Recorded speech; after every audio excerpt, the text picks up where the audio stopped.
Alrighty. What's up, scumbags and motherfuckers? Peter Gilmore here once again for a late night video. This time here on Killer of Demons 669. Thank you all for watching. Make sure you like the video. Hit that subscribe button down below. On this channel, all my other 4 channels, which are down there, dude. You know where.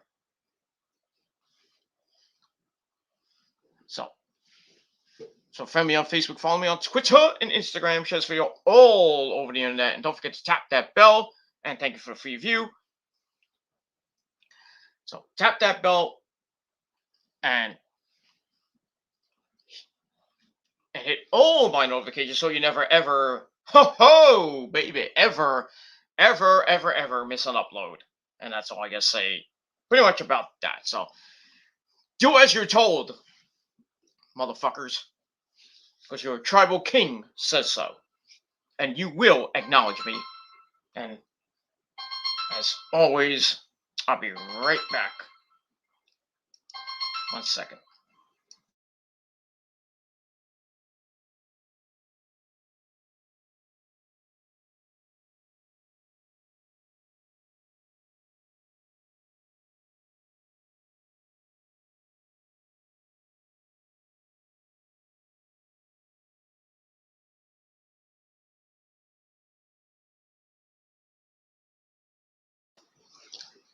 Alright, sorry about that.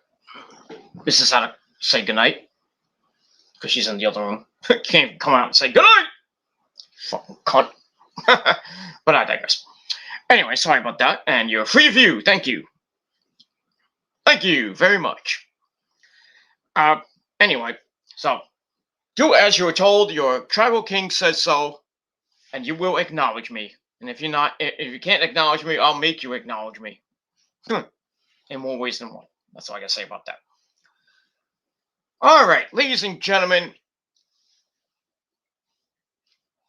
on this late Friday night, November the 12th, 2021, or if you're now watching from somewhere else, it is now November the 13th, 2021. We're getting right near the middle of November, and we're 12 days away, as of this video, 12 days away from Thanksgiving and the holiday season, and now we are under 6 weeks until the greatest day in the world, my glorious birthday, and the other birthdays on my birthday as well.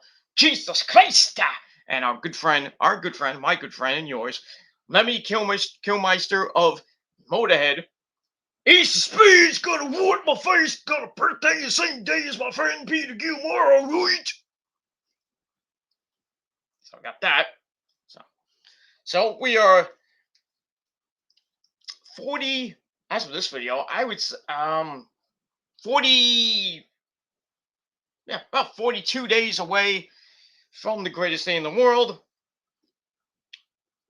And we're, everybody acknowledges me, well, my birthday, but every day they acknowledge me, but most importantly, that day. So, that beautiful day on Christmas Eve. So, everybody will acknowledge me, including you 3 jack-offs, and another jack-off that, you side with too. So, that guy, well, yeah. Pretty much, that's it. My cat. Where's the wrestling cat? He's around. But it is what it is. I'm still watching Guy Fieri. I got nothing else to watch.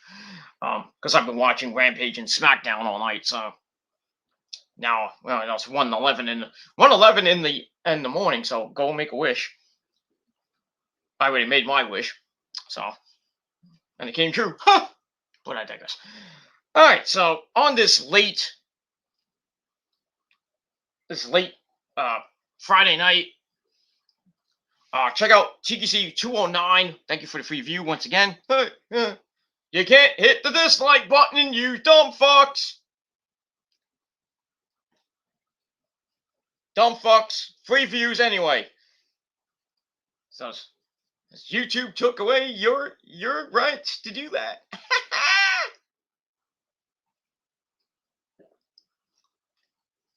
YouTube took away your right to dislike. Hey, that rhymes. So haters, like the banner says, suck it hard, baby. Suck it real hard. Suck it till my balls collapse. And just a scream comes out. But you can't do anything about it with your little fake videos. It is what it is. Nick, I gotta show you one later. But from the same mindless trio of zombies who love to slander me. They love it. They love it. They love more of it. You know, taking my words and once again twisting them and making a video saying I threatened a 12-year-old kid, saying I'm just gonna send the mafia after him. I mean, really, these people just take the internet way too seriously. Way too seriously. And then when they get confronted, they tuck the tail between their little legs because they have no balls. They tuck their tail between their legs, and then they're like, "Oh, you're slandering me. We're gonna do this and that." Yeah. Then they resort to childish fucking behavior that has been going around for 10, 12 years. Same fucking shit. Same shit. They'll never come to your face and do anything. They talk a big game. Say, "Oh, one punch, I'll knock you out. I'm 22 years old. I'll knock you out, you old man." Yeah, okay. I might be 44 and a half, soon to be 45 in 42 days. 42 days. I'll still kick your ass.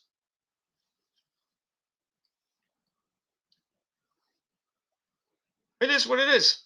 Nothing is going to happen. You're not going to come face to face with me. You're not going to come on my channel if I decide to do a stream calling you punk motherfuckers out, because you're not going to do it. Because you're going to come on with a whole bunch of sock accounts. You can't come on with your real account and debate me one-on-one. But you're going to say the same old bullshit. And I'll just have you on for like a minute or two, and then I'm like, "You're done. Goodbye. Thank you for coming. Goodbye. You're blocked. Ignored." I mean, fan of YouTube was supposed to do one yesterday, and nobody showed up. Obviously, because they're a bunch of chickens. Especially a big bald-headed motherfucker from Massachusetts. Talks a big game. Can't even do, can't even do anything. Fucking pussies. Pussies. I can't even get pussy. Well, they supposedly have girlfriends. I got a girlfriend. I'm going to make her squirt later. Yeah, you ain't going to do anything. Yeah, talking about your mom? Okay. I guess that's how it is in your family? Okay. Because you don't have no real girlfriends. You can't prove it. You can't prove you have a job, because you barely have no jobs. You're on YouTube 24/7, 365. And if you somehow do have a significant other, you put YouTube in front of them. So I don't put Rosa in front of YouTube. So I know she calls me at the wrong times once in a while and annoys me half to death, but I spend more time with her than I spend on this lovely website. And that's a fucking fact, and you cannot prove that. So keep slandering me. Keep doing your obsession videos. Keep doing them. Keep doing them, because you know where they're going to go. Where are? Well, they're not going to go anywhere. I'm going to just send them to my friends and then let them take care of it. Not Nick and anybody else. I'm just saying other people. But Nick, Nick wants to, he can do whatever he wants. And, have a good laugh at your expense. But I digress. But anyway, don't forget, down below, episode 209 of the Gilmore Chronicles, my full gear predictions for the pay-per-view coming later tomorrow night, I should say. And that too. And that's it. So check it out down below in the description box. Give it a like, give it a thumbs up, smash that bell and subscribe as well. That's the most important thing. Subscribe, and that's it. All right, on video number 2, on this great Friday night, early Saturday morning. Well, it's still Saturday morning, not Saturday morning yet, but late Friday night. It's Friday night. Once again, we get sexy and make the girls wet in their panties, and make the trolls basically jack off to us. That's what they can. That's the only thing they can do.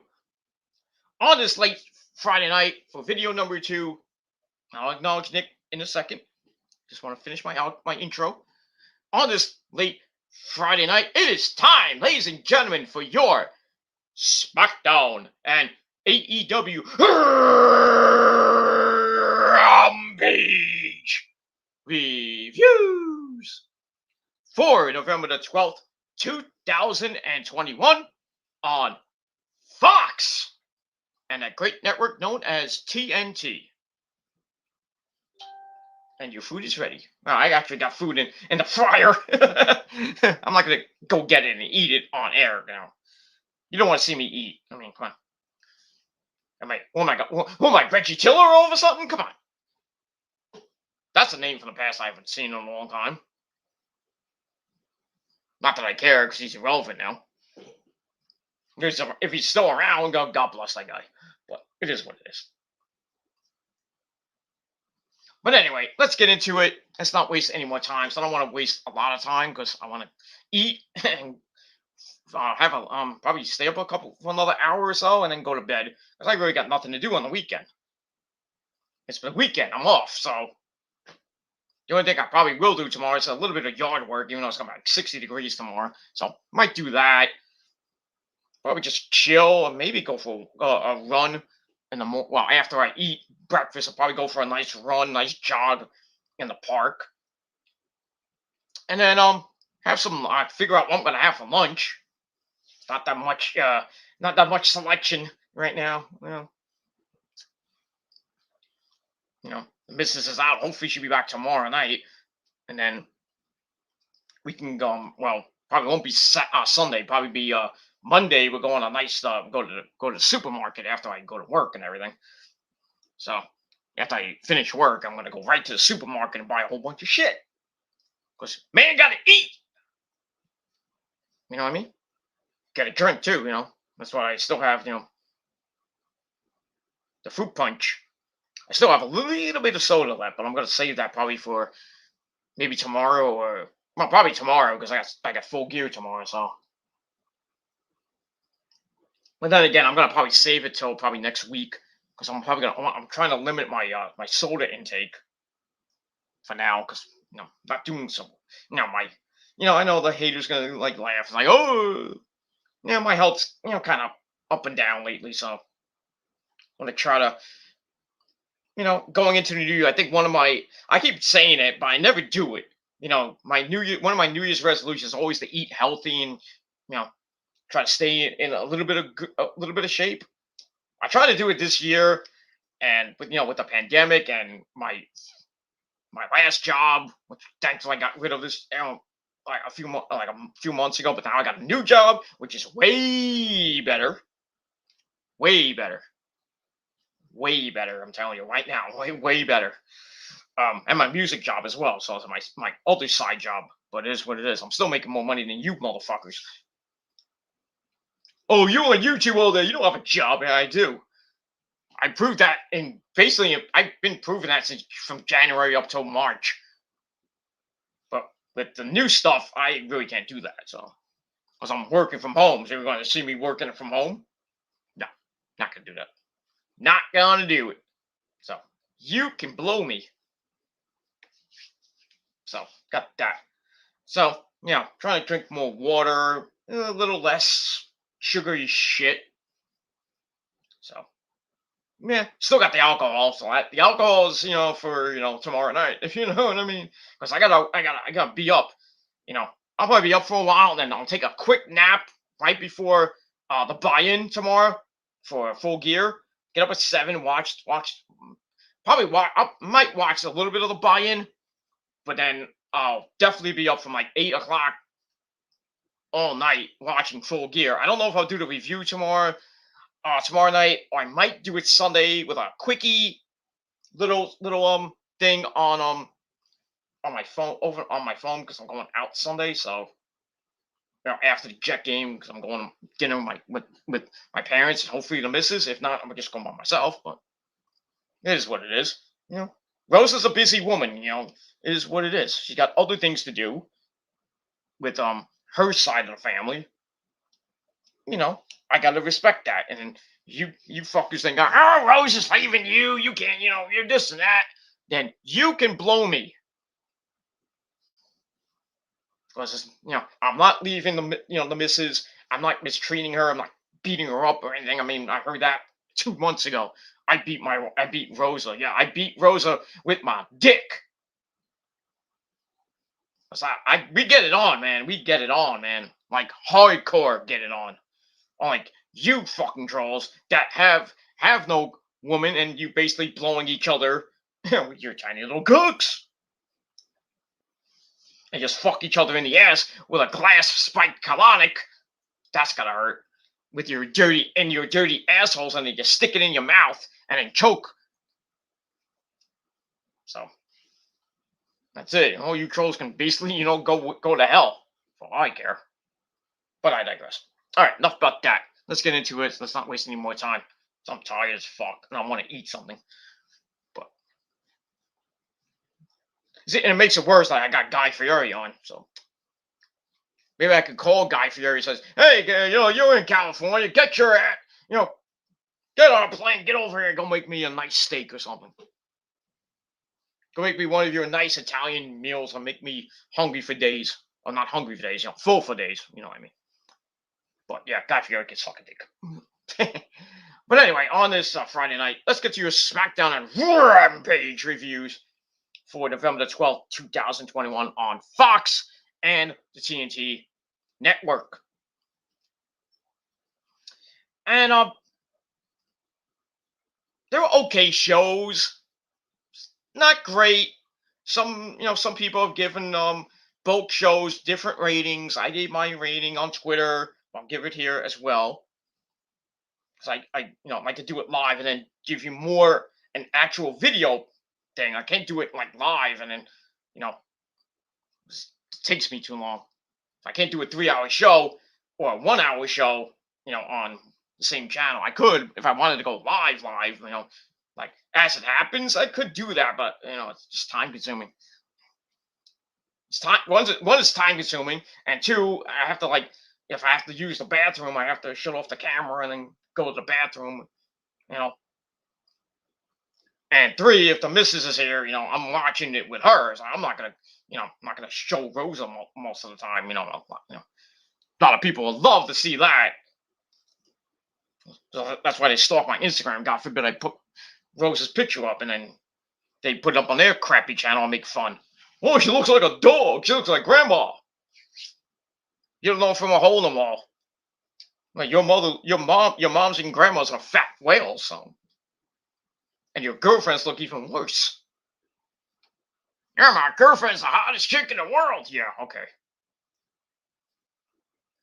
If you think an inflatable doll is hot, then go knock yourself out. That's all I gotta say about that. All right, all right. Let's Now we have to do this because the man wants to be paid double time, double check. Or as Pope used to say, double pay. Remember when he did commentary? He had to ring the bell for Triple H. What was that, back in 2000 and what year was that? 2012?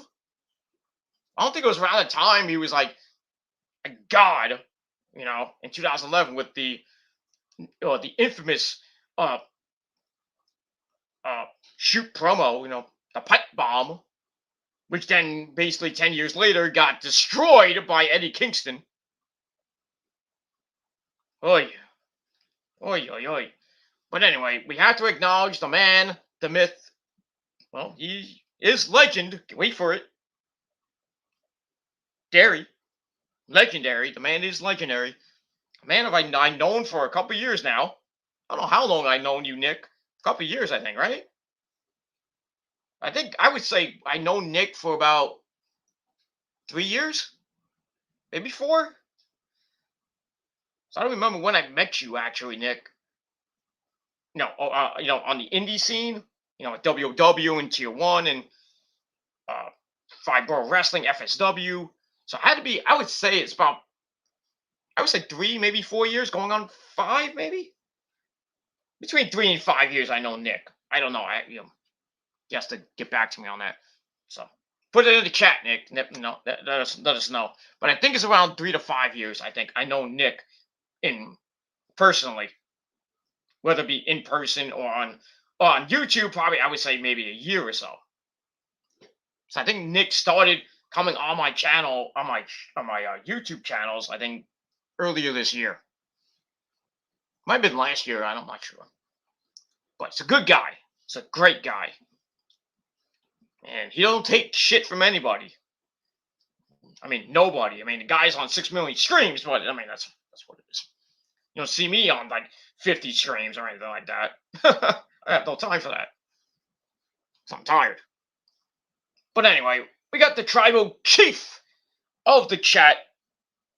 Must acknowledge the chief. I'm the king. He's the chief. But after tonight, we have a different tribal king, if you know what I mean. If you know what I mean, if you watch Smackdown. But I'll get to that in a little bit. But our tribal chief of the chat, Nick Infante, 1992. Man is almost 30, but it is what it is. He'll be 30 next year. God bless you. Soon, after next year, in 10 years from next year, you'll be a man. You're 40. Got a beard. Well, I don't know if you'll have a beard by 40, but I am not a nugget. I can't even grow my beard in. The great, Owen Hart didn't say it, but Jason Sensation said it. I said never did it. I can't even grow my beard in. I started growing my beard when I was like 25. But it is what it is. But anyway, no offense, Nick. Nick says it's showtime. Showtime, ladies and gentlemen. Showtime. All right, show me what trolls are added again. Yeah, I'll do that after the review. Not gonna be that long, hopefully, but we'll see what happens with that. So, just gonna get through these comments real quick. Don't these trolls have no lives? Well, they have no lives. They don't have real lives. Same fucking shit. Same fucking shit. The same insults. The same fucking pattern. The same fucking thing. Slander, doxing, you name it. It is what it is. This is true right here. From Nick. They say they're going to do it, but guess what? Nothing happens. Like when they said they were going to send at your house. Yeah. Basically, they say they're going to do stuff. Nothing happens. Or it does happen, and basically I don't give a shit. Wasting your money and your time on me. Thank you very much. So I'm not paying for it. No way. I'm not gonna take something I don't have. I never ordered. So, wasting your time, wasting probably somebody other either your time because you did that, wasting your money and your time. I mean, it's your money, your credit cards. Go ahead and do it. Not my problem. I'm not paying for it. So, wasting your time and your money or somebody else's money. God forbid that these fucking douchebags. If you can put it in somebody else's name, I mean that's happened before. It's happened before. I know. From people that I know on YouTube actually, not off YouTube. On YouTube, I've heard stories about oh they got it and then it was in somebody else's name bought it. not the original troll name, but it is what it is. You're committing fraud, and you will be going to jail for that. And you can go to jail for doing this too, by the way. This little Pizzagate shit. You can go to jail for that because you're basically making a fake call. Just saying. But that's it. All right, that's it for now. And we'll see what else happens later on. So we'll get to it. All right, let's start off with the easier show, the 1 hour show. Let's start off with AEW Rampage for November the 12th, 2021. And we are live! Thank you for the free view. Once again, here's what it is. Oh, you get only one view. Yeah, I get more than one view at times, doofus. It's not to be Nick in my chat all the time. So, I mean, I don't care. It's just, if I want to shoot the shit by myself, I'll shoot the shit by myself. If Nick wants to come in, it's, it's his right to do. My show is, it's his right to come in. If he wants to come in, he'll come in. If anybody else wants to come in, like Dark Horse or Fan of YouTube or even Chase if he feels like it, or Double Z or, my good buddy, the Ethereal Leon, or anybody, I don't any one of my friends, they want to come in, J-Man, Brandon Martin, Leon, or anybody really. They want to come on? They'll come on. If they don't want to do it, they're doing other things. They're doing their own show. I'm doing my show. That's fine. That's fine. But, I don't care if I get 0 views, I'm talking to myself, or I get 1 view and it's just me and Nick shooting the shit. Or somebody else, maybe like my good buddy Alejandro Klotzer from Mexico. I don't care. Still get more real views than you. Because you chase clout. So. And still, you can lick my nuts. You don't have to hold my nuts. You can lick them. And gargle my cum. That's it. All right, let's get to Rampage. Let's not waste any more time. And that's it, because I already wasted 28 minutes. And I want to finish this up. Because I want to heat up my it's ready getting it is what it is. But I had to do some other stuff. All right, let's get into it. All right, so this is your Rampage review. So we'll start off with Rampage. It was the go-home show before tomorrow night's Full Gear from the same place it was tonight, the Target Center in Minneapolis, Minnesota. Then they go to Virginia on Wednesday night for Dynamite. But we'll see what happens with that. But a sold-out crowd tonight. They were into it. They take dark as well tonight, by the way.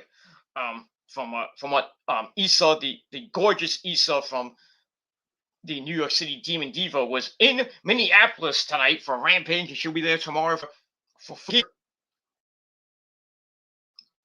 lucky her. Just what it is. Just saying. Not be simping or anything. I got a girlfriend. She could take. Rose can come with me too. But I digress. Anyway, so this is the Full Gear tomorrow. And it was. They gone live last week. They went live this week. And last week was a little bit better than this week. Because this week kind of was a bit flat. And that's pretty much all I got to say about that. But we'll see what the ratings are when the ratings on Sunday, how they do. I think Smackdown's going to do a little over 2 million. And Rampage, I'll be surprised that they get around 600. 600,000. Almost like 600 million. I wish. 600,000 views. Just in a really bad time slot. Really, really, really bad time slot. Well, that's it. All right. So we are live from the Target Center in Minneapolis, Minnesota, and your commentary team, as it has been for a couple weeks now, we have the man behind the mask, Excalibur, with two members of Team Taz. Oh, sorry. We had Taz's Red Hulk brother and the FTW champion, the absolute Ricky Starks. Why is he on commentary? When is he going to have a goddamn fucking match? It's not on if I don't see it on Elevation or I see it on Dark. I mean, Ricky Starks is just too good to be on those two shows. Should be really focusing on Dynamite and not just behind the fucking commentary table. Is he injured? I don't know. Is an injury with him or not? I mean, what the flying fuck is wrong with that guy? And thank you for the free view once again. I'm losing my voice, as always. I'm a man. We've got Excalibur, Taz, Ricky Starks, the FTW champion, and our good friend, the champion, Chris Jericho. And, well, sadly, he should have bought a little, if you know what I mean, for tonight's show. But, yeah, commentary wasn't that great tonight either, so. But anyway, nothing of real importance on this show except for Jungle Boy and Bobby Fish. And then we had Fat Lord Matt Hardy against Orange Cassidy in the main event. Other than that, not much of a go-home show. It's sad to say, and that's pretty much all I got to say about that. All right, so we start off with the Pyro. We are live from the Target Center. Things going nuts. And we start off with match number 1, Jungle Boy Jack Perry. Man, because he got you now. Guy's 23, got a beard already. That guy hit puberty early. He's got like hot too, Anna J of the Dark Order. So lucky him. So Jungle Man Jack, I'm gonna call him Jungle Man now because it's not Jungle Boy anymore. Jungle Man Jack takes on the mercenary of the super undisputed era of the elite. You know what that is. Mr. Bobby Fish himself. And it was an okay match for a 10-minute match. But I think you knew the outcome of this one after what Bobby Fish did to him on Dynamite. So Adam Cole sent him out to do a job. Well, didn't really do his job per se, but the aftermath I'll get to in a minute. So it starts off with my voice going. Jungle Boy takes him down to start. Bobby's right back with the pull of the ropes to really mess up Jungle Boy's arm. And then they're out on the outside. They get back in. Jungle Boy starts chopping away, only being knocked to the outside with that bad arm being messed up again. And then Bobby Fish just working on the arm on the outside, on the barricade, sending his arm into the barricade, beating the living shit out of him. Tries to send him into the ring post. Jungle Boy reversed it to get out of trouble, but Bobby comes back, takes him out again in the ring, and we go to commercial. We come back. Bobby Fish is still working on the arm. He charges, and Jungle Boy hits an overhead suplex in the corner. Out! And then Jungle Boy grabs a waist lock. Then he is sent shoulder first into the turnbuckle. Ow. And then Bobby Fish grabs his own suplex for a near fall of his own. And then they continue to fight. And Bobby Fish tries for a move. Jungle Boy spins him around, knocks him in a one-arm snare trap because he couldn't do it with two arms. So he locks him in a snare trap, and Bobby Fish, sadly, after getting knocked unconscious from after that, we put him in a snare trap, bop, bop, bop, smacking him right around. Knocks him in a snare trap, and Bobby Fish basically, he doesn't tap out. The referee, I think it was Aubrey Edwards, just like, ring the bell! That's it. So Jungle Boy wins the match in about a little over 10 minutes. And that's pretty much all I gotta say about that. Match I gave 2.5 stars. Wasn't great, but I think you knew the obvious winner here. Excuse me. It sounds like Rosa now, with with her going all the time. Old.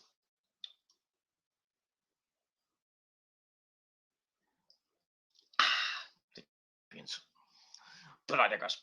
Anyway, so 2.5 out of 5 stars for the match. After the match, our good buddy Cole, baby, he comes down for a beatdown, a 2-on-1 beatdown with his good friend Mr. Bobby Fish. They hug it out. They hug because the undisputed. So see what happens with that. So they hug, then they start the beatdown, the 2-on-1 beatdown of Jungle Boy. And then Adam Cole goes the hit an old school concerto on Mr. Jungle Boy. About to hit it, and then Christian Cage and Luchasaurus come out. They run out for the save, and then they're beating each other up. And then the rest of the super clique, the Bucks, the Young Bucks, come out. But it's too much. I'm surprised they didn't beat them up like 5-on-2 or something like that, 5-on-3, whatever it was. And basically, they the heels run off. Cole bails. And then Bobby Fish is left for dead as Christian knocks him in. The kill switch, boom, hits the kill switch on Bobby Fish. And basically, that's it. And we'll see what happens tomorrow night with that trios match, Falls Count Anywhere, the super clique of Adam Cole and the Bucks taking on Christian Cage, Luchasaurus, and Jungle Man Jack. And we'll see what happens with all that. And we'll move on from that. So Jungle Boy gets a little bit of revenge, and now Christian gets a little bit of revenge as well. But really, Luchasaurus didn't do anything. Still looking pretty. So it's gonna come to a head tomorrow night. It's gonna be an 8, and that's pretty much it. Speaking of Slobberknocker, got some bad news to report on Jim Ross. No, he's not dead or anything. Yeah. Fake fight on my ass. You're out of here. You're out of here, sir. Take your steroids. And then come see me. But that's all I gotta say about that. So like I said, I got some sad news. Let me get on camera because you want to see me. Got some sad news on Jim Ross. No, he's not dead. Thankfully, I don't have to report that. But we talked about Jim Ross. With his skin cancer condition that he has on his leg, I think. I read on Ringside News earlier that Jim Ross not getting any better with his skin cancer, and it could take him off commentary. So that's not good. So it might be a really bad skin cancer that he has. I don't know, but it looks like we're not going to be hearing from Jim Ross on commentary. I don't know if it's going to be as of tomorrow or in the probably in the future, I would think, but probably not tomorrow. But you got to have Jim Ross on tomorrow. You don't have Jim Ross on tomorrow. The pay-per-view's nothing. I mean, who's going to replace JR on commentary? I mean, really. Good. Well, I really don't want to hear the Big Show, and I don't want to hear Mark Henry. Can't have CM Punk because he's fighting. Jericho's fighting. Who do you put in JR's place? Or just have Tony Schiavone and Excalibur do a 2-man show? Not the same, but eventually we're gonna get there. Unless they hire somebody to replace JR, and really you can't replace JR. He's a legend. I mean, Tony Baloney is a legend in his own mind, but it is what it is. So if they want to get somebody, there's a guy named Mauro Ranallo waiting. Well, God forbid they call him Joey Styles, even though I don't think he wants to get back in the wrestling world anymore. But yeah, Mauro's out there. Tom Phillips was out there somewhere. Oh, I don't know about Tom Phillips signing with AEW, but who knows? Or get a guy like me. Or Joe Cronin. Not JD. Fuck JD. And his Braves. And that's all I gotta say about that. So we'll see what happens with JR. I hope he gets better. That's the main thing. I hope he gets better. That's it. But pretty soon we're not gonna have JR on commentary because he's getting older. He's getting older, and his Bell palsy is still going on. And now he's got skin. So I don't know how they're gonna replace JR. Like I said, I don't think you can replace JR at this point. We'll have to see what happens with that. And we'll move on from it. But get better, JR. Boomer sooner, my friend. That's all I gotta say about that. All right, after that first match with Bobby Fish and Jungle Man Jack, and then the aftermath of what happened with Christian hitting the kill switch on Bobby Fish right in front of Adam Cole, baby. We go to a video hyping up the #1 contenders match, the finals of the World Title Elimination Tournament between our good friend Bryan Danielson, yes, and his opponent tomorrow night, the man from Bulgaria. Well, he lives in Nashville, Tennessee now with his hot as fuck wife Lana, CJ Perry. The man known as the Redeemer, Miro smash Lana pussy, yeah. He's a lucky guy, that guy. So we'll see what happens with that. So we got another video hyping that match, which Bryan, I hope he's gonna win. I think he's gonna win. I mean, there's no way Miro's gonna win.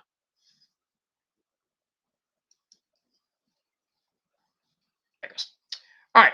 So we get that. After that, we go to the back where we see the Super Click without Bobby Fish. Not the Super Undisputed Era of the Elite. We see the actual Super Click, Adam Cole, baby, and the Young Bucks. They're in the back doing a promo. They're bragging about tomorrow night tomorrow night it's like, oh, we're gonna beat Jungle Boy Jack. We're gonna avenge tonight. Blah blah blah. And then Kenny's gonna beat Adam Page. And on cue, the man who does a lot of cowboy shit, Hangman Adam Page, he comes in and gets right in the face of Adam Cole, baby. And they've had some matches before, especially of Honor. And in Japan as well, maybe. Anyway, but the two Adams get involved, Adam Cole and Adam Page. He gets in Adam Cole's face. He's like, I want to talk to you, Adam. Like, you're not my problem right now. Get out of here. And then Matt Jack's like, settle down, Adam. We'll take care of this. So Page starts talking to the Bucks. He's like, I got something to say. He's been eating me up for a very long time. And gets serious for a little bit, like Lance Storm. He gets serious and apologizes for what he did to them a long time ago, costing them a tag team title shot. But in return, they cost him a world title shot. So he says we're even, but he warns them that if they get involved tomorrow night in his match with Kenny, he's gonna kill him. Oh boy, that's fight words. Threatening their manhood and stuff. So get that. Holy shit.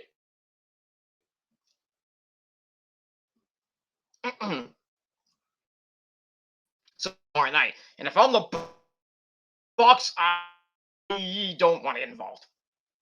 You will have a angry cowboy kicking your ass either in that match or on Wednesday from Virginia. And that's ours. what happens tomorrow night with the Bucks and Cole, and they pull the trigger, no pun intended, with him and give him the world title. But we'll see. But you know how Kenny has that stroke along Bucks. So we'll see. We shall see what happens with them. All right. Oh, my good buddy Nick is still, it's getting close to 2 o'clock, so almost that time to wrap it up and wrap up the burrito soon. And then right after we talk about Smackdown, I'm gonna wrap up the burrito. Maybe get a late night movie in and go watch some Asian porn, or just go to sleep. But we'll see. All right, here we go to match number 2. Your 2-minute suckfest match of the night. We had Jade Cargill taking on Santana Garrett, everybody's favorite jobber. Yeah, that bitch, Jade Cargill, with good friend Smart Mark Sterling. And they there's a cake out at ringside. Well, it's not Jade Cargill's birthday that I know of. It's her 1-year anniversary of her debuting in AEW. I don't think not on Rampage, on Dynamite, of course, with that segment with Cody.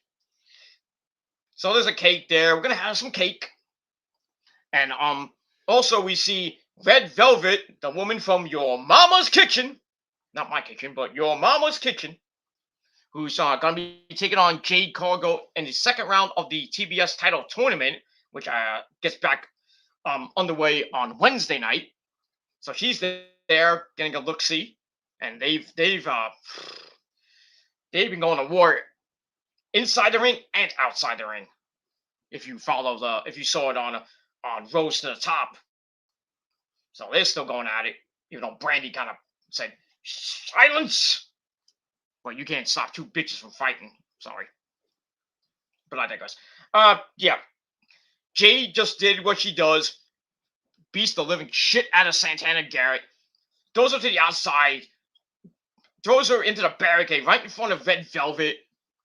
And then they start smack talking, getting in each other's face. And then, 3 dudes look like plants. I don't know who the fuck they were. One guy looked like Justin Bieber. And these other 2 guys, some freaking douchebags that I guess disguise themselves as security. They have to hold Red Velvet back. And then the referee has to stop. I think Rick Knox is like, get in here already! Stop fucking around! So anyway, Jade finally puts Santana Garrett in. She hits Jaded and gets the win right at the 2-minute mark. So your 2-minute suckfest match of the night. You want to go take a piss? And by the time you came back, I would have ended. So it is what it is. So she gets the win. Match I gave 2 out of 5 stars. Afterwards, this was a little bit better. So she wins. Smart Mark Sterling's like, hey, Jay, let's have some cake for your big win tonight over a jobber like Santana Garrett. So she comes out, about to have some cake with, Smart Mark Sterling. But then out of nowhere, Red Velvet comes from all the way around the ring and spears Jade down. And then she takes the cake and shoves it right in the Smart Mark Sterling's face. That was a pretty good cake. I don't know who made it. I like how Jericho says, did Marco Stunt make that? And then I think somebody, I don't know who else, I think it was Ricky Stark said that somebody else made it in their kitchen or something like that. Maybe Red Velvet made it in her kitchen because, she's from Your Mama's Kitchen. So maybe she made it. I don't know.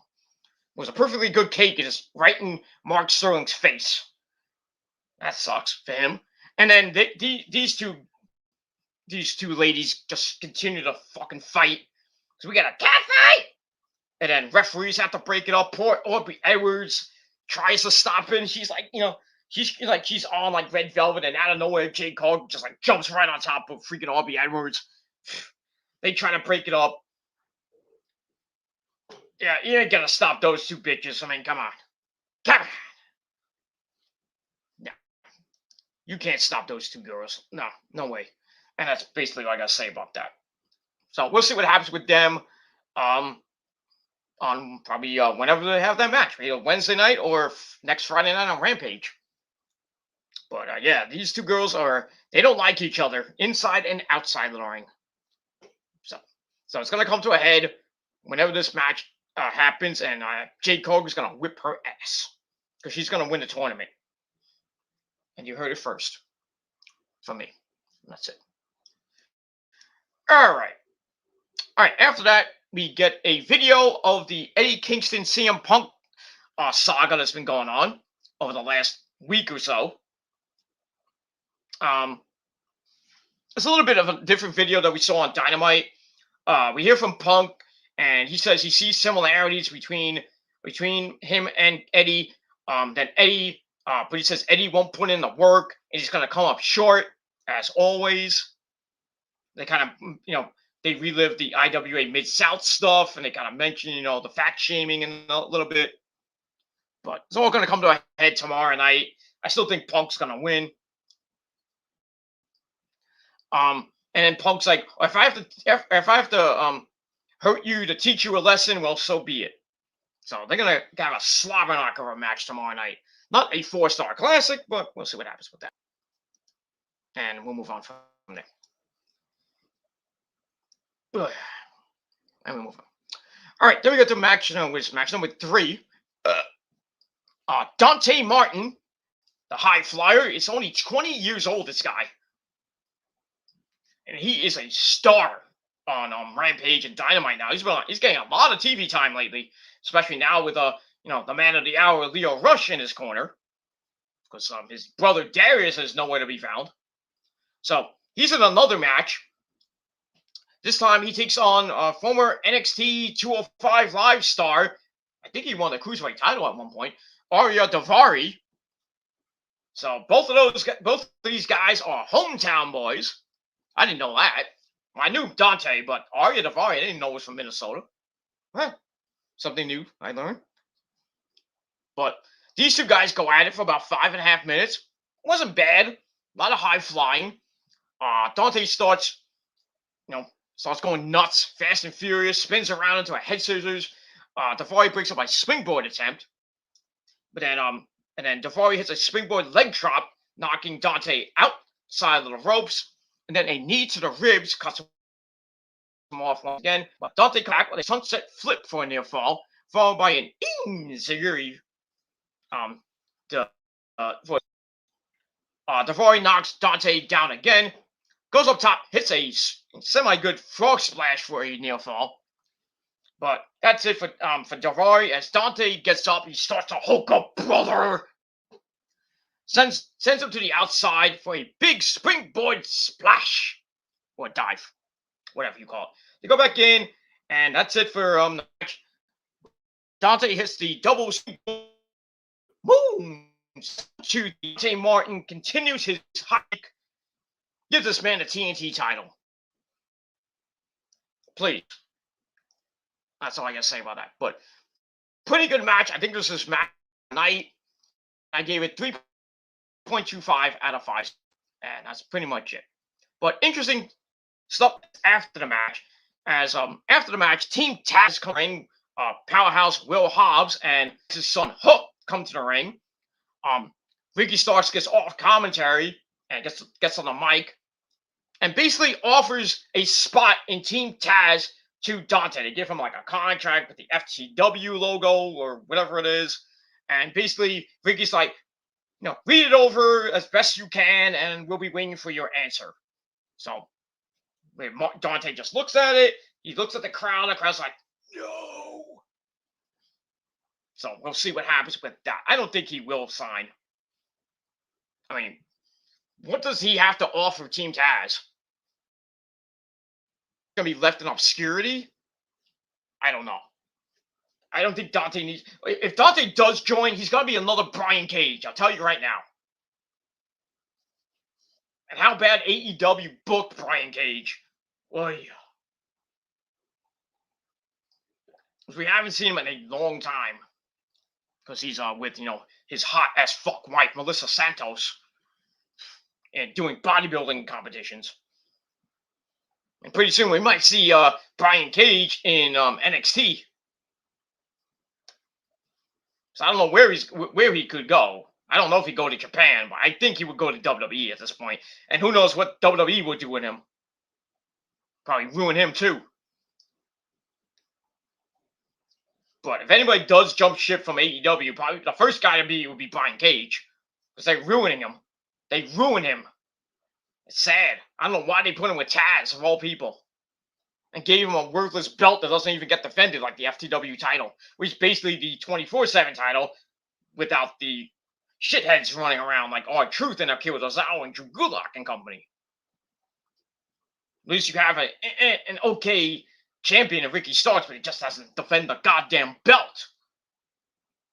Well, maybe now that Dante might might not take him up on his offer, Ricky Starks is going to get all pissy, and then we'll see a feud between Ricky Starks and Dante Martin, maybe over the FTW title that he really doesn't need. It's a worthless belt. Get rid of it.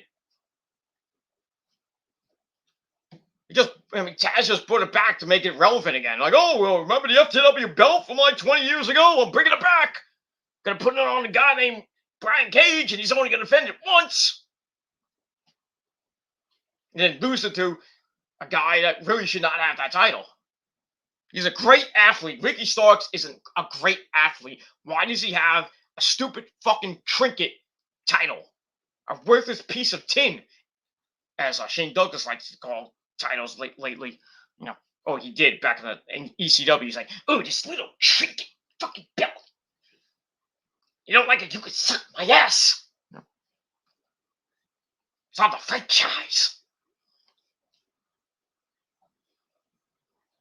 That's what the FTW title is. It's a worthless piece of gold tin or whatever it is. It's a worthless fucking title. It's worthless. It's garbage. Get it out of there. Can you put Ricky Starks in the TNT title picture? I would love to see Ricky Starks and Sammy Guevara go at it. I'd love to see that match.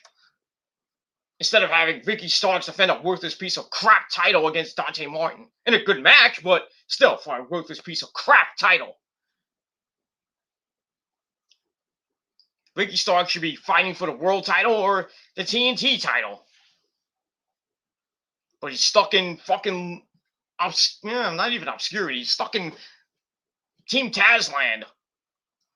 Which is like almost worse than, well, can we say it's worse than catering? I think it's around that same place, but it's kind of like in between.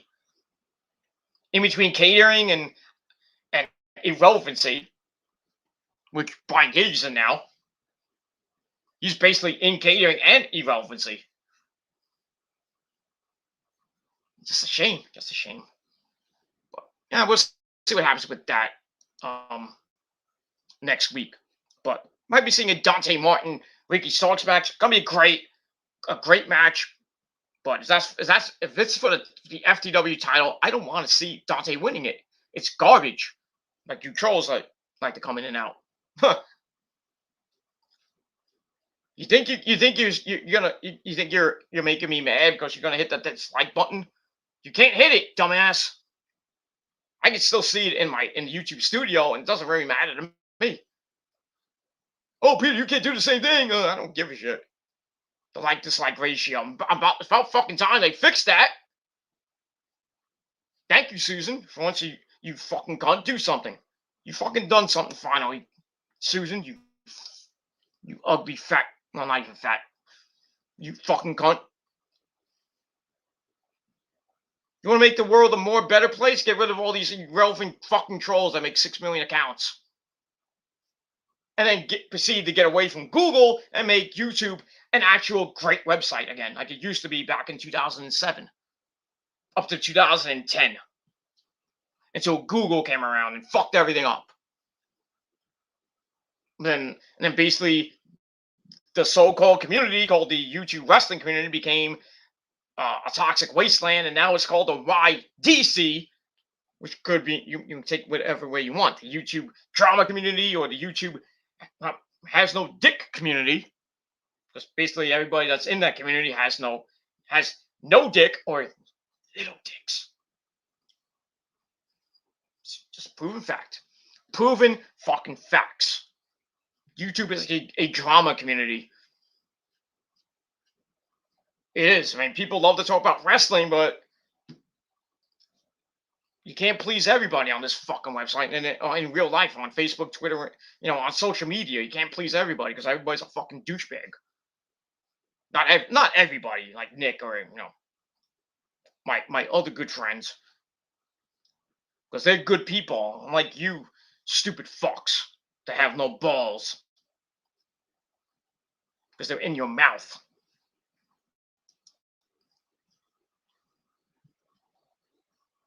Because that's how Billy Gunn used to love saying once, "You're an asshole, dun, dun. You're an asshole." But it is what it is. All right, we'll move on from there. So let's see what happens with Dante Martin and Ricky Starks and the rest of Team Taz next week. All right, then we get the good old Full Gear rundown. That's nice and dandy. Then we get a video on Ty Conti and Dr. Britt Baker, DMD, baby, with both women talking, and Ty Conti's like, "I'm gonna beat your ass, bitch," and then Britt Baker saying, "Well, I'm gonna beat your ass, bitch. I'm gonna keep my title, bitch," and that's that. So I gave that 2.5 out of 5 stars. All right, then we get to the main event pre-match interview with Bismarck Henry, face-to-face interview with both parties, Matt Hardy and Orange Cassidy, and really they don't like each other. Orange Cassidy's like, "After I beat you, this is over." And then Matt Hardy was like, "I agree. After I beat you, it is over. I will sentence you to deletion. Delete. I wish he said that. Kind of miss him saying that. But it is what it is. All right, so we get to Matt Hardy and Orange Cassidy. Finally, we get to this fucking match after so fucking long. Not hair versus hair, but now we get a lumberjack match out of all this shit. And Orange Cassidy and the best friends, give me a hug. Wheeler, Utah, Chris Statlander and Chucky T. They come out dressed as fucking lumberjacks. And then Matt Hardy comes out with the Hardy family office and a bunch of other guys. And Orange Cassidy still has his bad ribs taped up. So this match was okay, nothing great. It was just a big slobber knocker, not even a slobber knocker, a clusterfuck. But I digress. So it starts off with the bell rings. Hardy's like, "Wait a minute, gotta get on the mic." He offers $23,000 to anyone who could take Orange Cassidy out. I would have took up that one. Me and Nick could have took up that offer, or anybody else in Minnesota or in the world. Take out Orange Cassidy out. Oh, just hit him with the Gilmore Cutter. $23,000. Buy a lot of liquor with that money, and can go on a nice trip with the missus. Have a lot of hot sex. Oh boy! And I don't know what Nick would do with $23,000. I can't even buy YouTube with that amount of money. Just run Susan out, but at least it's a start. But we move on. So he offers. Can't talk. About to lose it. I need a lozenge. I don't have a lozenge. So he offers $23,000. You can take OC out. He takes him up on the offer, sadly. Then the lumberjacks get in a fight with the good ones, and that's the basis of the match. Big old clusterfuck, which leaves Orange Cassidy to jump Matt Hardy. They start brawling. Orange Cassidy wins the brawl, but he has to escape a twist of fate attempt. Hardy sends him to the outside with a butcher, gets in a few cheap shots, putting Orange Cassidy in trouble. As we go to break, we come back. The best friends do some flippity-dippity-doos on the other lumberjacks. And then Cassidy's like, "Well, I want to get involved too." Gets involved and has his own dive on Matt Hardy and everybody else on the outside. Actually, he sends his on the lumberjacks, sends Hardy to the outside. Then the best friends give him an assist. He just like really almost dangerous dive onto everybody. Then he sets up a high cross body for a near fall on Hardy on the inside of the ring. And then some of the Lumberjacks come in for a brawl. Aaron Solo gets knocked out with a Superman crush. I think the Butcher got hit with that. And I think QT Marshall got orange crush. Then he hits the beach break. And it looks like he's about to get the win, but more Lumberjacks come in. The Blade comes in. Ali comes in. Just a fucking clusterfuck comes in. The Blade puts the brass knucks on. Boom! Knocks out Orange Cassidy. And then basically Matt Hardy he kind of falls down on the ground, thinking like, oh, I got hit. He just falls to the ground and then he pins Orange Cassidy to steal the win. Even though he dropped an elbow. He fell. Like, what the fuck happened? And from the replay, he tried to hit an elbow, but he was like not even close to hitting Cassidy. But somehow he sold it. Go figure that one out. And he gets the win off a fucking brass knuckles to the face and an elbow drop in an almost 10.5-minute match. Hopefully this feud ends, but I don't think it will. And that's that.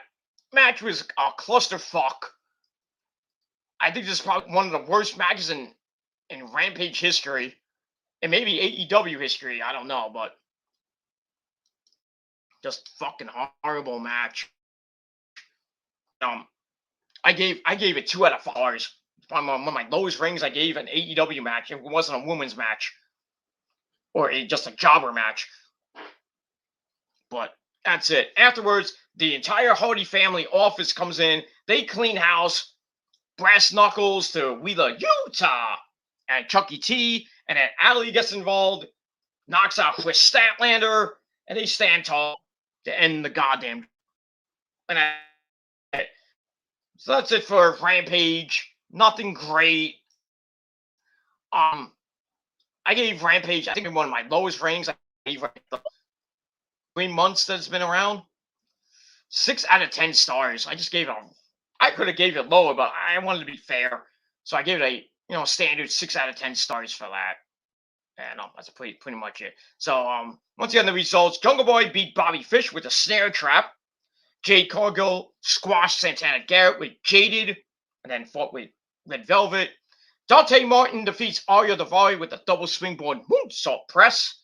And in the main event, Matt Hardy beat Orange Cassidy after the Blade knocked Orange Cassidy out with the brass knuckle. And that's it.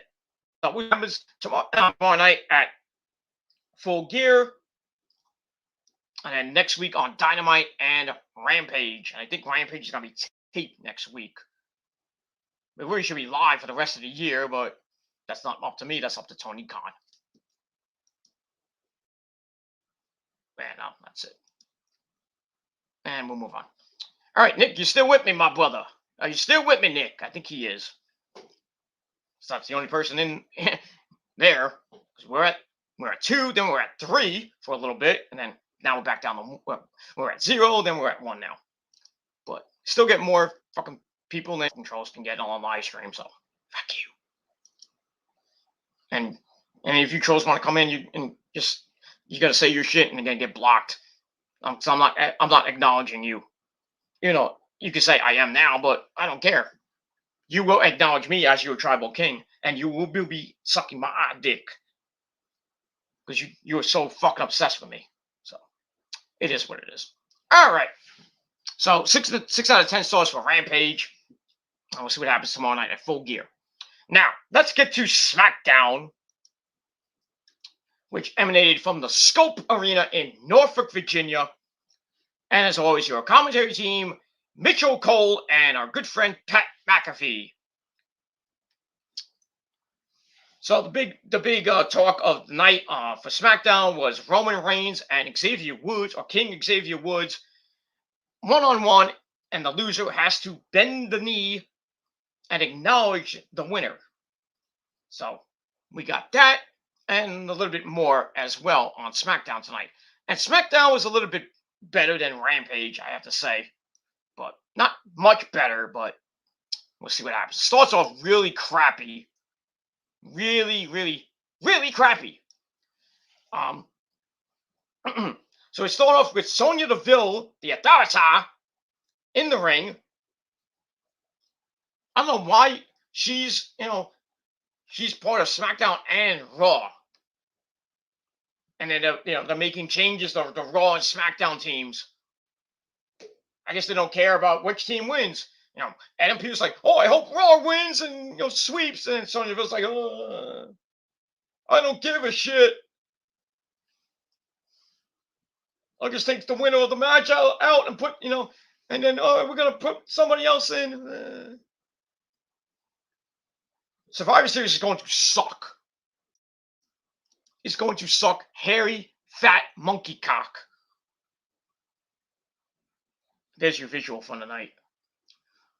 But I digress. So we start off with Sonya Deville and 4/5 of the SmackDown women's team.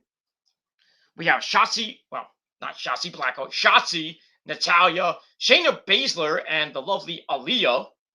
But we need their fit person, and that would be the captain of the team. And out comes the boss, Sasha Banks, and it's boss time. It's boss time. Michael Cole, it's boss time. So she comes out looking fucking hot as fuck. With her red, white, and blue tights and top. Looking fine with her blue hair. That's not even her hair. She wears a wig. Oops. Didn't know that, did you?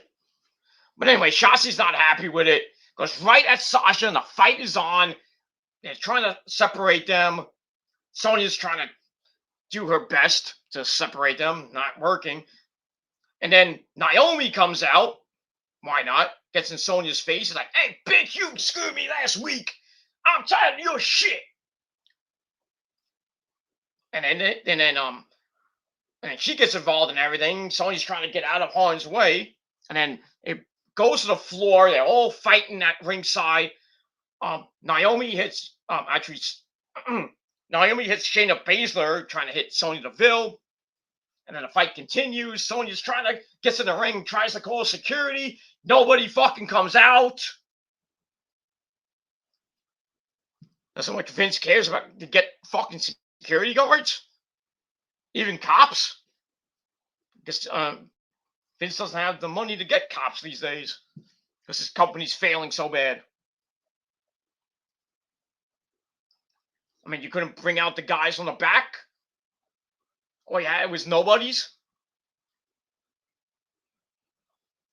Sad. It's fucking sad. Can't even bring out fucking security to break up a goddamn fight between 6 women. Sad.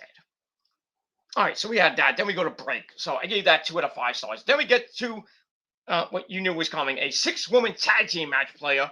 We had Sasha Banks, Aaliyah, and Naomi taking on Natalya, Shotzi, and Shayna Baszler. This match was not that great. It was too long. 12, almost 13 minutes with commercial time and the first segment. So basically in the first half hour, this was this shit. But anyway, I'm just going to paraphrase. I don't even want to talk about this shit. Anyway, went back and forth. Get near the end. Sasha hits Meteor off the apron to drop Shayna Baszler instead of hitting Shotzi. And then Naomi hits a super kick on Shotzi on the outside. Go back in. Natalya grabs a sharpshooter on Aaliyah. Then tries to grab the rope for added leverage. But then Naomi shoves her off. Aaliyah gets a weird looking pin. You heard it on my predictions video. But still, a horrible match. Aaliyah gets her first big win on SmackDown and on the main roster. So, congratulations to her. So she gets the win, and she's cheering, she's crying. There's no crying in wrestling. But she gets the win, and goes to Naomi. So, a little cheap win, but still, a win is a win. And the match stunk. the match stunk. I gave it 2 out of 5 stars. And that's pretty much all I got to say about that. Match sucked. And then after that, we go to the back. We see Sami Zayn practicing his speech, his leadership speech for the men's Survivor Series team. And he's talking. He's like, "I'm a great leader. I'm Sami Zayn." Blah blah blah. And then we cut to Jeff Hardy. Jeff Hardy, dude. And Sami Zayn kind of like looks over at Jeff and he's like, "Oh, I didn't know you were there. What did you think?" And Jeff's like, "Well, like all the Trolls videos, it sucks. It sucked." So we get that. And Sami Zayn is not a happy camper. Too bad for him. And that's it. So I gave that 2.25 out of 5 stars. All right, then we see Aaliyah in the back. She's walking. She's really happy about her win. She's very excited. But then Sonya Deville comes in to spoil the party. And then she asks Aaliyah, how long have you known Naomi? And then she's like, don't answer that. Then she's like, well, I hate to, it's great that you won, but I have, the bad news that you're off the team. So they don't replace her with anybody. She just say, Aaliyah, you won the match and you're off the team.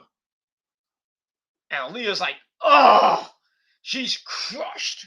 I was pissed. You heard it on my predictions video, how pissed off I was. Because they're doing this stupid storyline with Sonya Deville and Naomi. And Naomi's now going to be on the team. To make it even worse for SmackDown. It's just sad that fucking Sasha's there by her goddamn self with Naomi. Well, not by herself, I should say, but she's with Naomi. And 3 heels that hate them. Shotzi, Natalya, and Shayna Baszler. That's basically all SmackDown has. Besides Charlotte being a heel.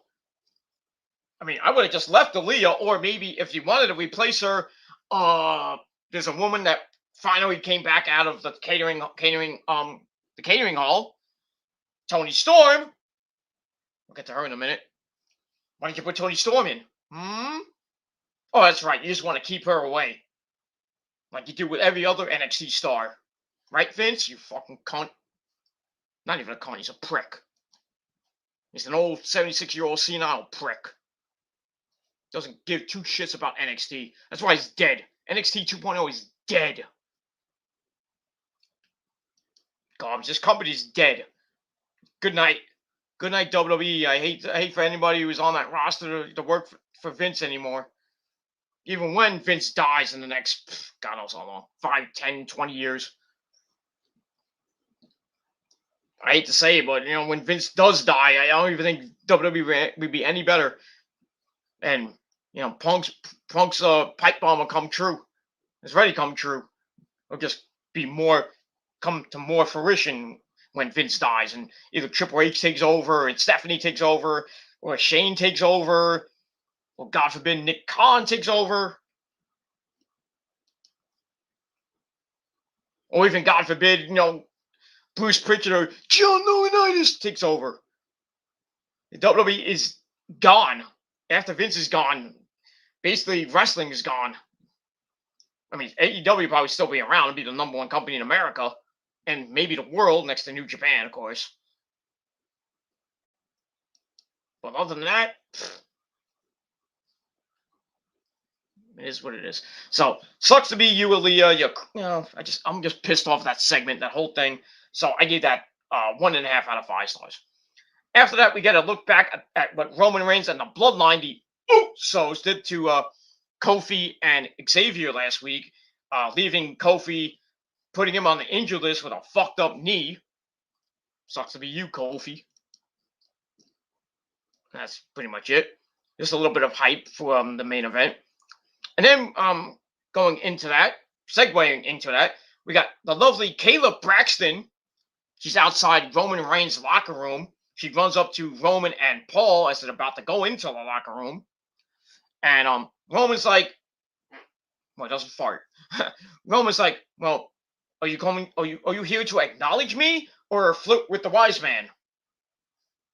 So Roman starts laughing. So Kato's like kind of flabbergasted, like I don't know what to do. So he goes in the locker room and he tells Paul to smarten her up.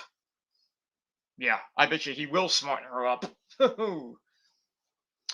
Anyway, so Heyman says it's going to be a hard task for Roman to overcome, but promises that Roman will make Xavier acknowledge him later tonight.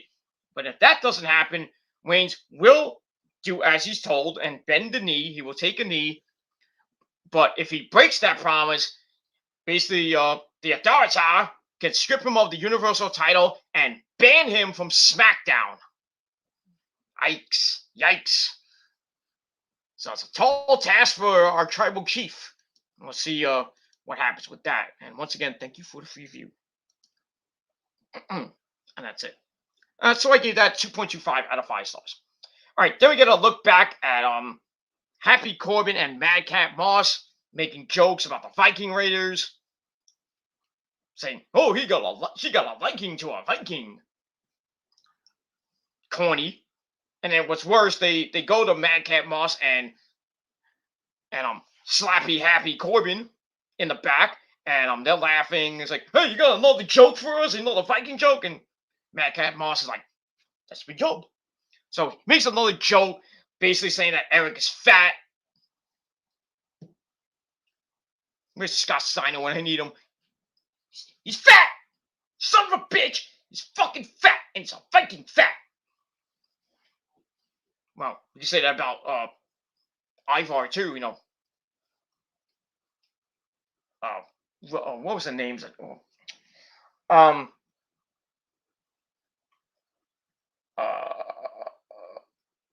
I can't think of the name, the actual names, but it was I think it's Rowan and not Rowan. Fuck. Damn it! I need my my historian here now, Nick. I need to get in here because goddamn, I should know this is my Ring of Honor history and I can't even think of it right now. What was the names of War Machine in Ring of Honor? I was thinking of Rowan and Harper, but I don't know why, but I know it's Eric. Oh, damn it. It's on the tip of my tongue too, and I can't fucking think of it. God damn. It's on the tip of my tongue. I can't think of the fucking names. Fuck. And I'm not gonna look it up, so. But anyway, you know. I think it was, I don't know, it's Eric something. And then Ivar was named I forget. It's late, that's why. I need a stiff drink to figure that out.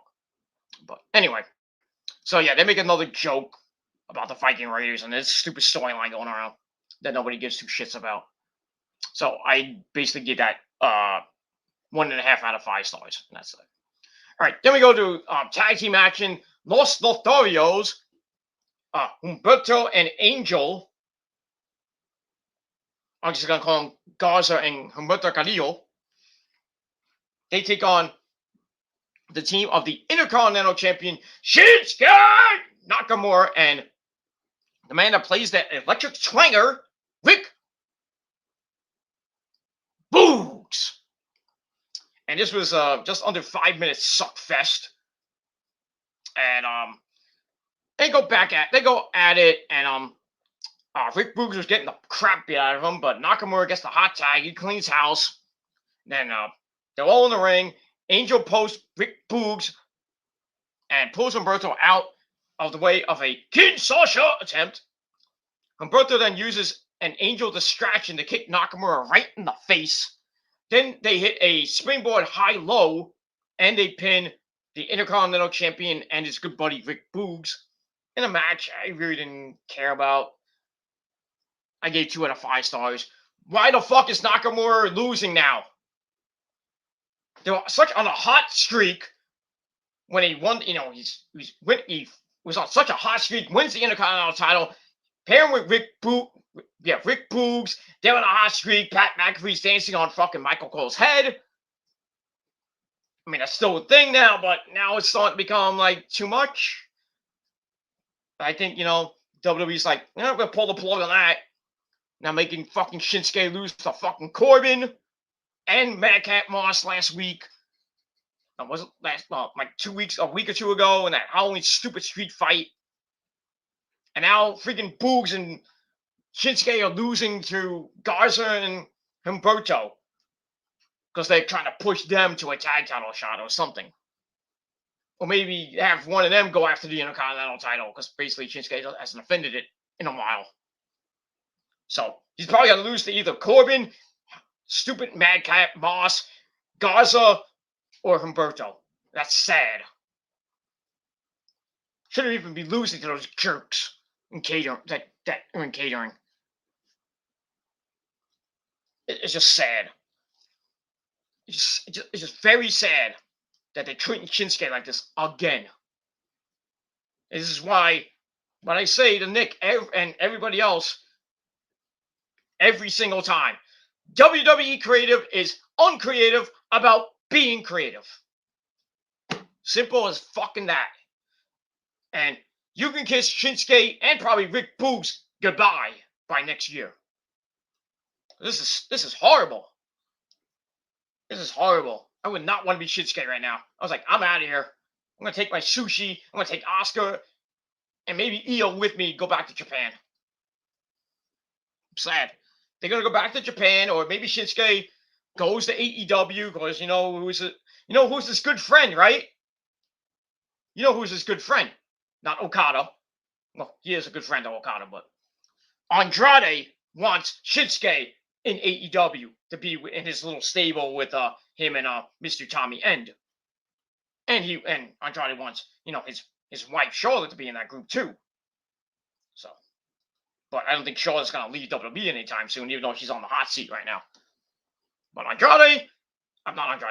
Shinsuke, yeah, he'll be gone in at least the next 6 months. I give it 6 months. If he's not gone by WrestleMania, then he's just gonna be stuck go back to catering, and probably join Asuka if she doesn't come back. This is how, WWE's fucking racist as fuck, man. Don't give a shit about the Japanese people, the Chinese people, or even the Indian people. And I'll get to those guys, Veer and Shiggy in a minute. That horrible segment that was with Hit Row. Boy. What happened tonight in wrestling? They didn't care tonight. Good Lord, they haven't cared for a while. That's why wrestling kind of sucks right now. Well, it has sucked for like the last 2 years of this fucking pandemic. But anyway, we'll see what happens with the Los Lotharios going into next week, and that's it. So, like I said, what did I give it? 2 out of 5 stars, and that's it. All right, then we go to the office of the Authority, and we see Adam Pearce and Sonya Deville. They're talking with somebody a surprise. Hey, look who it is. It's Von Wagner. I'm like, okay, what is he doing on SmackDown? I guess now he's on SmackDown? They broke up Kyle and him? Why not? Every other fucking tag team is getting broken up lately on NXT and in WWE land. So we may be seeing Von Wagner at the Survivor Series. So there's your SmackDown debut for Von Wagner. So anyway, they're with him, and then Sami Zayn comes in. He's pissed off about what Jeff Hardy said, and he wants Jeff Hardy off the team. So Adam Pearce is like, well, if you want him off the team, why don't you just have a match? And the loser is off the team. And Sami's like, oh, wait, no, that's not what I meant. So got this pointless match that's going to come up in a little bit. And I'm like thinking, what the fuck? What the fuck's going on?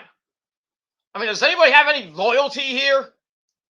in this fucking federation? It seems like I don't know. Seems like Adam Pearce doesn't give a shit about SmackDown. As we heard his promo on Monday night, he's like, I hope Raw sweeps SmackDown. And Sonya Deville's just like stuck in the middle. Like, I don't know. I guess Raw can win. I don't know. We got SmackDown. I don't know. She's just there. It's like, okay. She agrees to everything that Adam Pearce says, and then she does her shit with Naomi. Stupid. There's no authority figure. It sucks, man. Adam Pearce and Sonya Deville are garbage. Adam Pearce is just a stooge for Vince McMahon, and Sonya Deville should really be in the women's division, not as an authority figure. But that's coming though. Eventually she's gonna transition back into a wrestler, if you will. And then we'll probably have no authority figure except for maybe Adam Pearce. Well, they need a GM again, but who can be GM at this point? Well, if you think about it, William Regal's not really the authority figure in NXT. Because we haven't seen him in a while. But we will be seeing him soon. Because with events coming up, with the next pay-per-views coming up after Survivor Series, we're going to see him trotting out to William Regal. Hello, sunshine. You guys want to fight? War Games! So you're going to be hearing that in a couple of weeks. Maybe next week. Because we're about 3 weeks away from War Games. So you'll be hearing that pretty soon. And that's it. Your yearly War Games from Mr. William Regal. Sunshine. That's that. So we'll see what happens with that. So like I said, I gave that 2 out of 5 stars. All right, then we get a video. How much time do I got? I don't want to waste too much time. Okay, well, an hour and a half. All right, almost done. All right, we got a video about WrestleMania tickets going on sale. The on-sale party that they had yesterday at AT&T Stadium. The Undertaker was there. Rhea Ripley was there. The Street Profits were there. Raquel Gonzalez was there. Big E, of course, was there. I think Xavier Woods was there. He just had a good old time, having a party for the Special Olympics kids and the Make-A-Wish kids. Well, nice to see the Undertaker.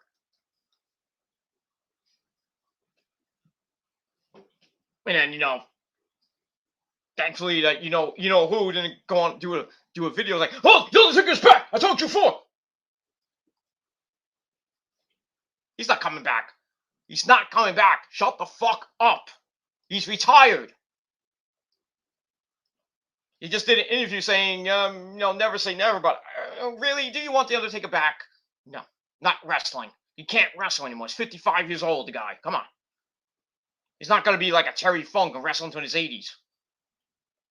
God bless Terry Funk. Terry Funk! Just saying. But nice to see the Undertaker. That's all. That's the only good thing I like that video. Just see the Undertaker. The Phenom. The GOAT. The greatest of all time. And that's it. That's it. All right, after that, we get the music of Horseface Charlotte Flair. She comes out in a nice-looking dress. So maybe Andrade bought her a nice dress. I hate to say it. I don't really like Charlotte. I don't think she's attractive. But what she was wearing tonight, okay, I'll give you a point. A slim point, 1+1 tonight, Charlotte, for that dress you wore tonight. Whew. Andrade, gonna be fucking that shit later on. But I digress. So Charlotte comes out saying, "Oh, it's nice to see everybody." Before then she starts talking serious about Becky.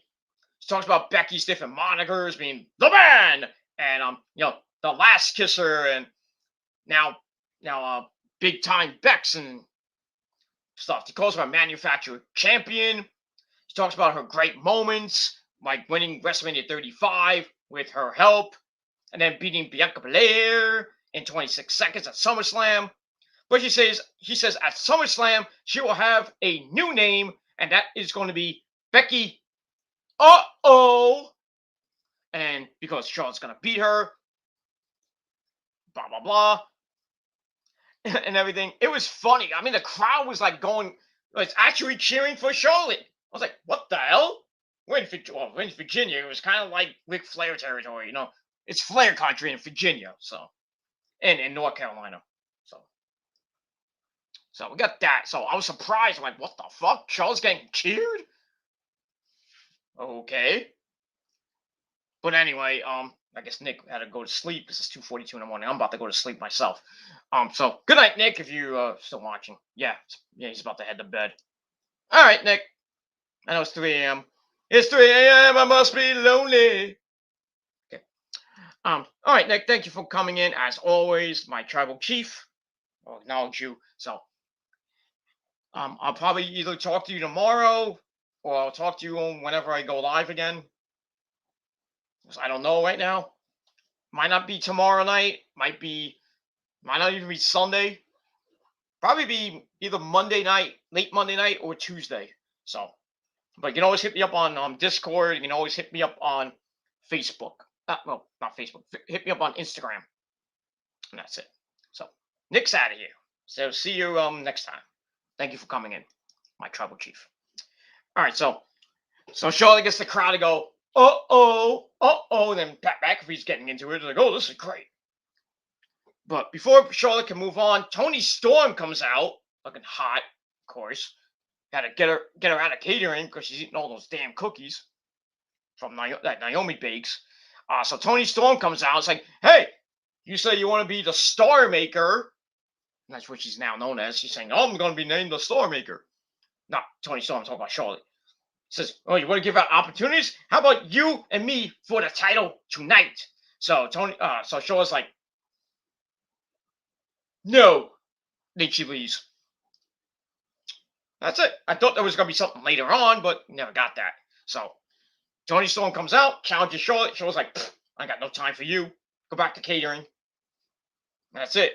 So I gave that 2.25 out of 5 stars. And that's pretty much it.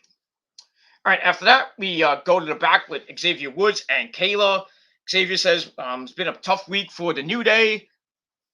Big E getting 8-win powerbomb by Kevin Steen, or Kevin Owens, I should say. And then Kofi getting injured last week. But he promises that tonight he will make Roman Reigns bend the knee. And we'll see what happens with that. All right, so I give that 2.25 out of 5 stars. All right, then we go to the back. We have Aaliyah. Once again, she's still pissed off about getting thrown off the team. She's on her phone. And then Mustafa Ali, the man, the voice of reason, comes in. He's like, I knew this would happen. It basically happened to me. And then Ricochet's like, don't believe this piece of crap that should be in catering. And he says, you had a great win. And just keep your head up and focus. And then Ali's like, oh, thank you. Thank you, Ricochet. Can I go suck your dick? And then they leave. And then Mustafa's like, fuck. And that's it. So I gave that 2.25 out of 5 stars. And that's it.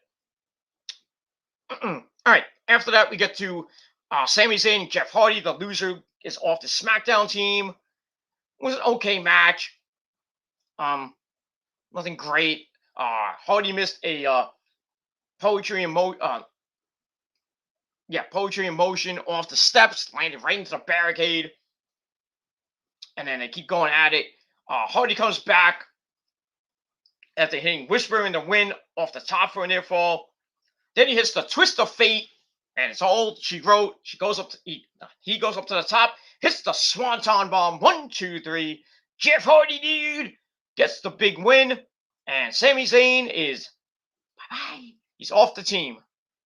Or is he? Or we'll see. We don't know who's going to take his place, but it looks like it's going to be Von Wagner in a big-time thing. They put him into the NXT World Title match like a month or so ago, and now he's going to be in a big-time Survivor Series match in his first official match on the SmackDown roster. But it is what it is. I don't know if he's going to do double duty or they're going to actually bring him up too early and just put him in on SmackDown. Now, what do you do with Kyle O'Reilly? Well, he's leaving soon, so I guess they're gonna break him up because Kyle's leaving at the end of December. So I don't know.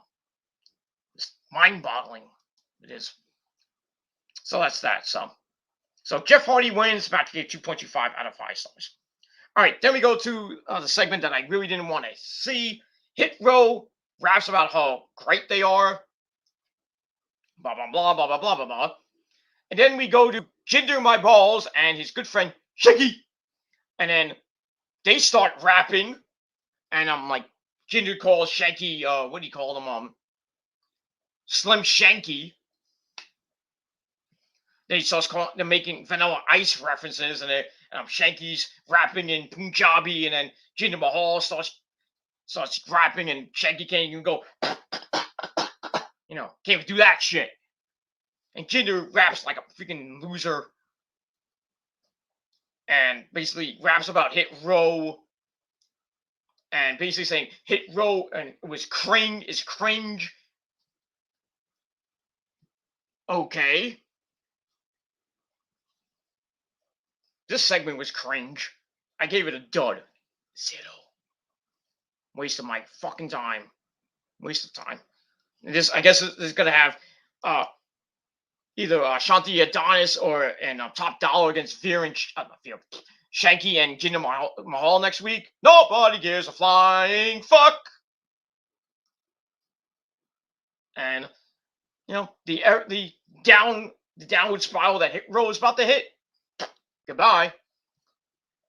And pretty soon, Isaiah Scott, and Ashanti Adonis, and Top Dollar probably mean catering. And I hate to be, Prince Idol, Prince Idol's Isaiah Scott's cousin, and I forgot what video he's on, but he said he hopes that his cousin doesn't get the same get that treatment, and he doesn't get released. But he's gonna get released, sir. I'm sorry. Sucks for him. Sucks for you too. And that's it. All right, so I give that a 0. All right, then we get another Xia Li promo that we didn't need. Not a promo, a vignette that we don't need. Then we get another Ridge Holland promo with Kayla. Talk about Sheamus, and he's awesome. He's the greatest thing since sliced bread. And then Cesaro comes in and says, "I know Sheamus very well. We used to team up in the bar, but we were the bar, not you and Sheamus. You're not going to be the bar 2.0. And so Ridge Holland says, "Well, you can ask Sheamus that because he's going to be here next week. And we'll make a much successful team than you and Sheamus did, even though they were 4 or 5 times SmackDown, 4 or 5 time tag team champions. So unless Sheamus and Ridge Holland become tag team champions 4 or 5 times, then he can make that statement. But right now, he can't. But at least we see Sheamus fella back. And that's a good thing. I miss Sheamus. The Celtic Warrior. Lord by Shelley. That's it. All right, then we get the Raw Rebound. That's that. Then we go to the main event. Roman Reigns and King Xavier Woods. The loser must acknowledge the other and bend the knee. So Roman comes out. Takes about 5 minutes to come out. Because the match started like about 10:30. And then by the time the match officially started, it was about 10:45. So I was like, okay, they're going to have a 10-minute match. And SmackDown ends early. Like about 2 or 3 minutes early. Because they got to get to the news. The 10 o'clock news that nobody watches. Because everybody turns from SmackDown to Rampage. Because nobody watches the news these days. But anyway, Paul Heyman's at ringside, of course. And Xavier starts off fast, knocking Reigns to the floor, surprising our tribal chief. Then he hits a dropkick through the ropes, sending Roman into the announce table. And then Roman drops Xavier on the announce table. Did not hit Michael Cole. Damn. So we go to break. We come back. Roman's just beating the living shit out of Xavier, but Xavier comes back with a shot of his own to get a breather, and then a side kick to the face gets a near fall. Roman then plants Xavier coming off the ropes. Goes for a spear, gets cut off with a super kick. Then he hits the limit break And it looks like it was about to be over, but he gets a near fall as the Usos come out and pull Xavier out, causing the disqualification. Sucks. So Roman loses the match by disqualification. Xavier wins. Almost 11-minute match. Wasn't great. I gave it 2 out of 5 stars. Afterwards, it was a little bit better. So they beat the crap out of Xavier, throw him into the barricade, throw him into the steps, and throw him over the announce tables. Did not hit Michael Cole again. And then while in the ring, Roman is in the ring. He bends the knee, even though he had to, because he didn't want to give up his title and be banned from SmackDown. And we don't have our tribal chief on SmackDown. Can't have that. So he bends the knee, and then the Usos come in. They take the crown that Xavier has, puts it on Roman's head. He gets up, and then he does, the ones with the Usos and Paul Heyman. So now you can call him the tribal, I guess you can call him the tribal king of the WWE. And we have to acknowledge him. So unless, you have to acknowledge me here, you have to acknowledge Roman Reigns on SmackDown and in WWE. And that's it. But I wish Roman would have won clean here and have Xavier bend the knee. But I guess it's going to continue the storyline with Roman and Big E. That we might see Roman on Raw this Monday night. If not, then we might see Big E on SmackDown next Friday night, the go-home show in Connecticut. So we'll see what happens with that. Because we haven't really heard Big E say anything. So we'll see what happens with that. All right, so all that the match I gave 2 out of 5 stars. Aftermath, 2.5 out of 5 stars. And that ends SmackDown. Wasn't great. They had a couple of moments that were okay. So I originally gave it 6.5, but I'm going to scale that down to 5.5 out of 10 stars. And that's it. Let me know what you guys think in the comments down below. Don't forget to smash that like button to death. Subscribe to my channels. And follow me on social media, Facebook, Twitter, and Instagram. And I'll share the video all over the internet. Don't forget to tap that bell to get notified.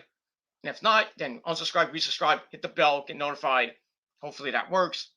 And if not, then I can't help you there. And that's it. All right, everybody. It is almost 3 o'clock in the morning. It is time to go to bed. I'm going to have a late night snack.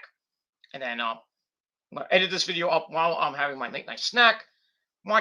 Maybe watch a movie, and probably go to bed because I have a humongous headache right now. So I'm gonna probably take an Excedrin number 500, and then try to get some sleep, and then enjoy my weekend on Saturday, and then Sunday I'm gonna be having dinner with hopefully the missus and my parents, and just have a great Sunday. Watch a little football. Just play at home against the Buffalo Bills. Probably get destroyed. The Giants are off this week. Lucky them.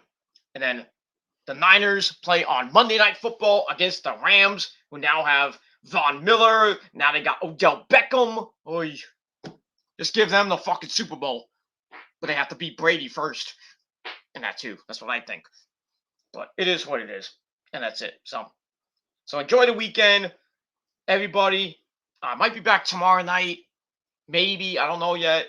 We'll see what happens. With Full Gear, it's going to be a great pay-per-view. We'll see if Adam Page wins the belt. If not, then I don't know. I think a lot of people are going to riot tomorrow night if Adam Page does not win the title. We'll see what happens with that. Pay-per-view starts at 7 p.m. with the buy-in. Then the official pay-per-view starts at 8 p.m. live from the Target Center in Minneapolis, Minnesota. It'll probably end around 12, a little maybe after 12. We'll see what happens with that. There's a lot of people going to be doing their reviews after the pay-per-view, probably like 12:15, 12:30. Probably stay up for like an hour or two. So about 2:30 in the morning, people will still be doing reviews. I don't know if I'm going to do that. We'll see if I have the energy to even do it, because I'll be watching from 7 o'clock till 12 o'clock. Having my sensible dinner as well during the pay-per-view. So, but we'll see. I'm going to try my best to chime in on Twitter with the live results, as they come, and then do my full review. If not late tomorrow night, probably just do a mini review on Sunday before I go to I go do my thing. Do what I gotta do on Sunday, and that's it. And then you get ready for the new week. And then we got Monday Night Raw, the go home show before Survivor Series, then NXT on Tuesday, Dynamite on Wednesday with the aftermath of Full Gear, Friday Night Smackdown, the go home show from Connecticut, and then Rampage on Friday night, and then really nothing on Saturday, and then next Sunday, the Survivor Series live from the Barclays Center in Brooklyn, New York, and then Raw next Monday night from the Barclays Center as well, and then I'll get to that, and then we start on the road to Thanksgiving, of course, next 2 weeks, or actually next Thursday, and then we'll roll on to War Games on December the 5th, and then after that, we go through the end of the year, the greatest day in the world, my birthday, Jesus and Lemmy's birthday as well, Ozzy's birthday as well, Maria Brink, the goddess of Mother of Mayhem birthday in December coming up, Chris Howarth's birthday is coming up as well, a couple other birthdays in December as well. And it's just going to be a great month in December for wrestling, ending the year as WWE starts hyping up their New Year's pay-per-view, Day 1 from Atlanta, GA, and then Raw, January 3rd in Greensboro, South Carolina. AEW makes their debut on TBS from the Prudential Center in New Jersey. NXT, it's got New Year's Evil 2 on January the 4th from the Performance Center, of course, from the Capitol Wrestling Center. Impact makes, comes your way on January the 6th, and nobody's going to watch except for, douchebags like Poston and the 50,000 people that watch. And then Friday night, Smackdown, first Smackdown of the year, then first Rampage of the year on TNT. Then Saturday, got a lot of action on Saturday. We got Wrestle Kingdom Night 3, even though Wrestle Kingdom Night 1 and 2, January 4th and 5th from the Tokyo Dome, and then Night 3 from Yakamoto, I think, Yakamoto, Japan. So that's Night 3. Then we got Hard to Kill, the first TNA, the Impact pay-per-view of the year that nobody's gonna watch. And then we got AEW Battle of the Belts. I believe that's gonna be on TNT at 8 p.m. So a good first week of January 2022. Gonna be a lot of content, ladies and gentlemen, going into starting 2022, and hopefully I have enough time to do them all. But if not, always got the phone to do it, so I can do mini reviews. So I have save some time for my next set of videos coming in 2022. But we'll see what happens with that. All right, that's it, everybody. Go to bed. It's 3 o'clock in the morning officially on the dot. So go to bed, everybody. If you're on the East Coast, get the fuck to bed. Trolls, you can go to bed too and dream about sucking my dick. And your girlfriends and your grandmas and your mothers sucking my dick too. And if you're on the West Coast, it's midnight. So happy Saturday to you on the West Coast. And that's it. Thank you all for watching. Check out CDC 209 down below. Subscribe, like the video, share the video, follow me on social media, hit the bell as always, because we don't put up with that shit from the trolls. Because they're gonna suck it hard and long and choke, and that's it. Because they're gonna get shit in their stockings this holiday season, and that's all I gotta say about that. So thank you for watching. Once again, Rampage gets a 6 out of 10 stars. Smackdown gets 5.5 out of 10 stars. But let me know what you guys think down below in the comments, or hit me up via social media and tell me what you think. And that's it. Thank you to Nick, as always, for coming in. And anybody who watched, well, thank you for the preview, assholes. And that's it. So thank you for watching. I'm Peter Gomez signing off. Peace out, rock on, and rock hard with your cold or your vagina out, or your pussy out, or your titties out. free country. Do whatever the fuck you want. But rock on and rock hard. That's most important.